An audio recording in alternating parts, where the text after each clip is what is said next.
What's up guys? Welcome back to another video. Hope you're all doing well today. Today I am going to be walking you around the most beautiful, the best sand track in my opinion that has ever been crafted in a video game before.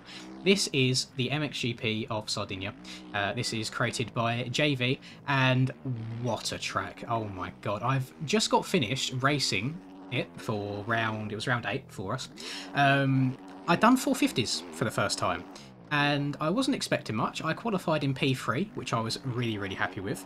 In Moto 1, I had a good battle going back and forth with hurls and skills for a while, but then just the consistency of running that really high pace for such a long time caught up with me, and I just ended up finishing third, 35-ish seconds off the lead. And then Moto 2, oh my god, I've never been so happy but then so upset in my entire life. Awful start. Didn't get a good jump at all. Managed to sneak up the inside. I was in P4, I think, by the end of lap 1. Had a nice little one-lap battle with Rumsky, fighting our way through the pack. I then caught up, and for the first time in probably my entirety of my MX Bikes quote-unquote career, I was actually holding pace with Skills for the first time ever, and he is the fastest person on the game right now. Sometimes too fast for his own good. It does lead to a few mistakes. So he made a couple, I caught up, but then we was together for about half a lap, and for the first time ever, I straight up legitimately passed him, just on speed. Better line choice, went past, left a little bit because he made a couple of mistakes.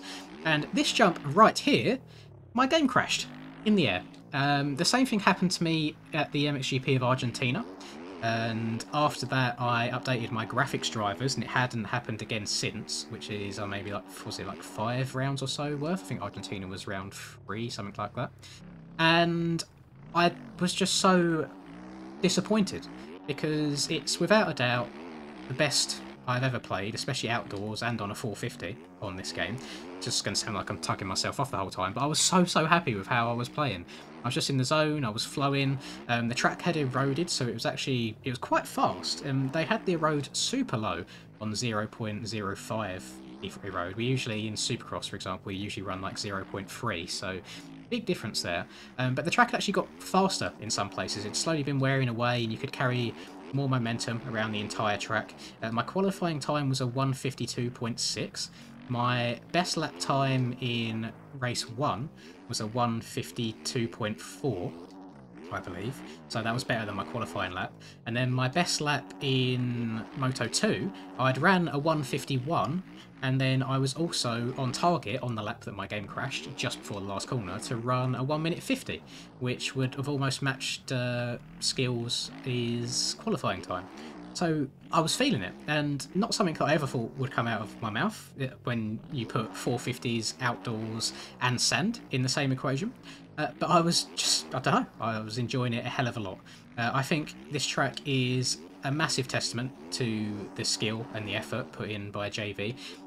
I think, oh my god, as I'm about to say, oh my, ignore that. I have a few moments like that by just jumping a little bit too far, but every single corner on this track, whether you go inside or whether you go outside, you can make a pass. It is such a skill-based track, it's unreal, and I'm very glad that we now qualify on the race versions rather than the qualifying versions, because I think if we'd done the qualifying version of this, it would just be Right Trigger Simulator. You know, it'd be way too fast, there'd be barely any time to gain on people.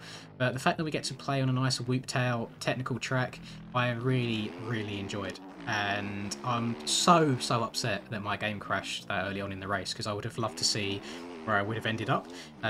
Most annoying bit is I was just really enjoying the track and how it eroded, and you can't really get that back. You can't really replicate 35 people spending an hour on a track on 0.05 road. You can't get that in testing at all.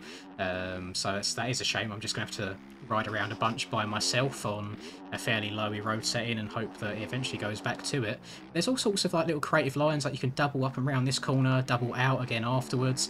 I think I was one of the only people going around the outside in this turn, which is slower in the corner, but you get such a better run along the straight that I ended up passing. That's where I passed Skills, and I passed a couple of other people there as well.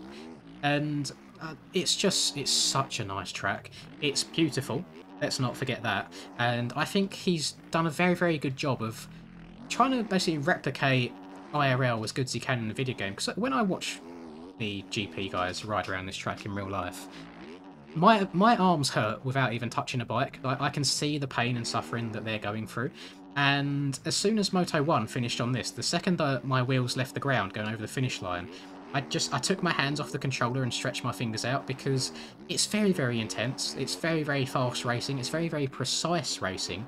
You have to be, like, picture perfect around almost the entirety of the track, otherwise you will be crashing.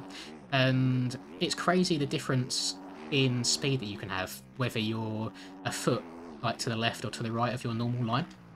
If you mess up one rhythm or one double, one triple through these rollers, the entirety of, like, your next section or next two sections is ruined and you lose so much time. And it just really, really rewarded smooth, consistent riding, which is something that I think I've been really struggling with this year. And I don't know if it's to do with the Beta 18 OEM bikes that maybe I'm not too comfortable with. Maybe it's to do with the general pace being a bit quicker this year than it was last year. Because I said on stream, if you wasn't there to catch it, that last year I was winning almost everything. You know, I was very, very consistent, but very, very fast and consistent. Like in Supercross, I had 7 or 8 rounds in a row unbeaten. I felt like I could just click off lap after lap after lap really, really quickly. But this year, maybe it's because of the increased erode. I think the erode's a bit more technical and challenging this year. That could be a reason, but there's always a silly mistake or two in there. Doesn't matter how well I'm riding, like if I'm under pressure or if I'm riding around by myself, there'll be a front end tuck somewhere, or there'll be a back end slide out somewhere, maybe a slight case of a jump that cost me a bunch of time. And for the first time this year, it didn't really happen. I had 2 or 3 crashes, I think, all in the same corner, fair enough, in Moto 1. But Moto 2, I was just smoothing. I was having such a good time, and it's very, very heartbreaking, but all I can do now is upgrade my drivers again, update my drivers again, and hope that it doesn't happen next round. I'm going to try 450s again. I was having a whole bunch of fun on it, and it was really, really nice seeing Rum got P4 in Moto 1 as well. Moto 2 is still going on whilst I'm recording this. I'm not sure where he's ended up there. But it's really nice seeing Rum come back and getting some success as well, because he's had a lot of struggles throughout Supercross. And it was just nice racing against different people. The lappers were incredible.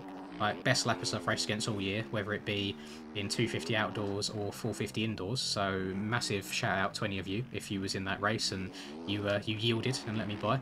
And I just had so much fun, which is something that I definitely lack sometimes on this game. I do definitely get more frustrated. Oh, thank you, Barbosa.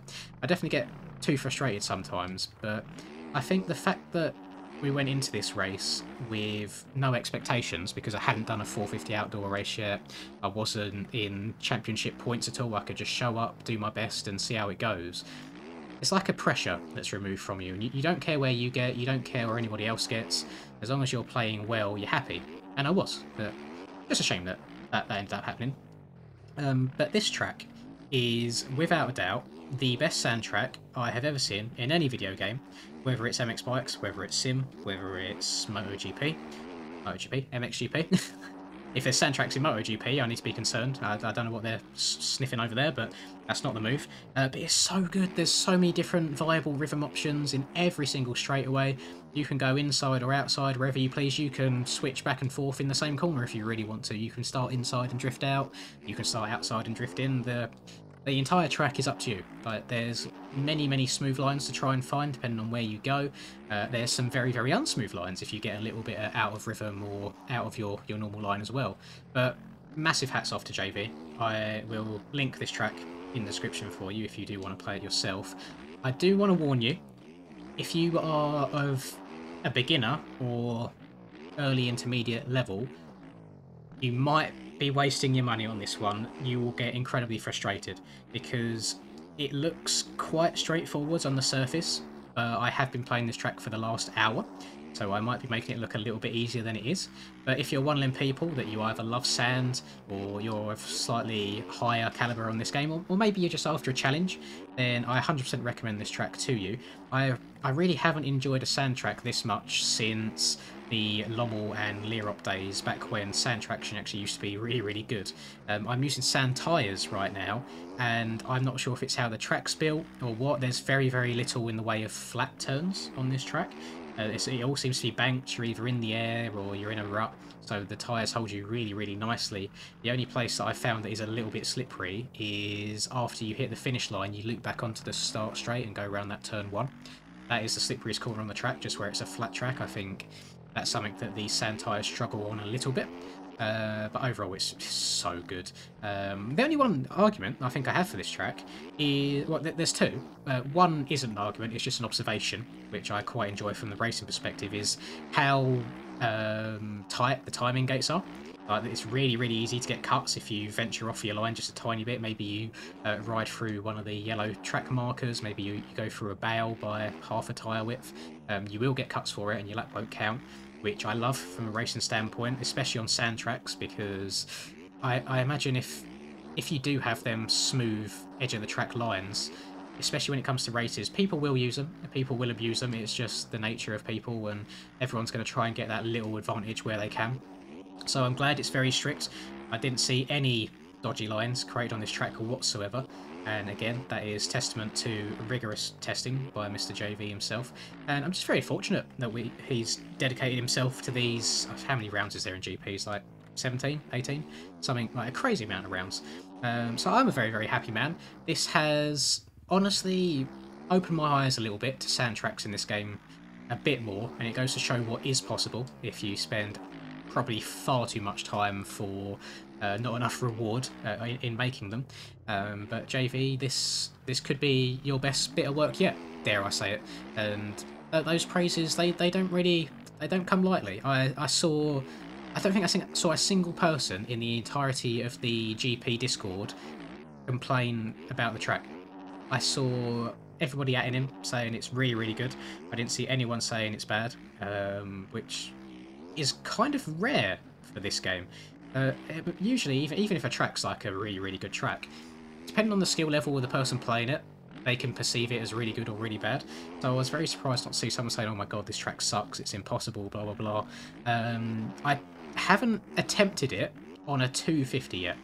All of my laps have been on a 450, so it could be a lot more difficult on a 250. Maybe it's a bit easier because of the traction and the lightness of the bike. I don't know how easy it is to keep your momentum up around here on a 250. I'm going over the bars, surely. Yes, I am. But it's so much fun. I don't know how else to word it, and I would definitely recommend it. I don't know if we've got any more proper sand tracks throughout this year, but if we do and they're built like this, I'm going to be one very, very happy man. And I just want to say thank you to everyone that's still been stopping by in the streams week in and week out. I remember the old days when I'd probably get like a maximum of 30 viewers during the stream, and now we're getting 250 plus, quite often 300 plus in every single one, which if it was the first round of the year, I'd fully accept it and understand. But the fact that we're 8 rounds deep into outdoors and we're 13 rounds deep into indoors and we're still pulling them consistent numbers lets me know that I must be doing at least something right. Whether you're there to support me, whether you're there to laugh at my raging, whether you're there because you hate me and you just want to chat shit, it's fine by me. The numbers still all stack up. So thank you everybody very much. I would love to hear your opinions on this track, and just preface it by saying what sort of skill level you're at as well. Like how many hours do you have in the game, and then I'd be interested to see how like the experience stacks up with the opinions, because I love this so much. This is going to be probably my new go-to sand track for the near future.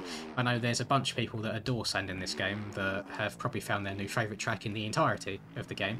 I think that Krackenberg is still way, way up there, but this one is definitely trying to fight its way onto that pedestal for me. And I just thank you again, JV, for putting out this banger. Thank you guys for watching. Please drop a like if you enjoyed, and subscribe to the channel if you're new. I certainly do appreciate it. Thank you everyone for the support. Have a lovely rest of the day, whatever it is you're up to. I'll catch you guys in the next video. Peace.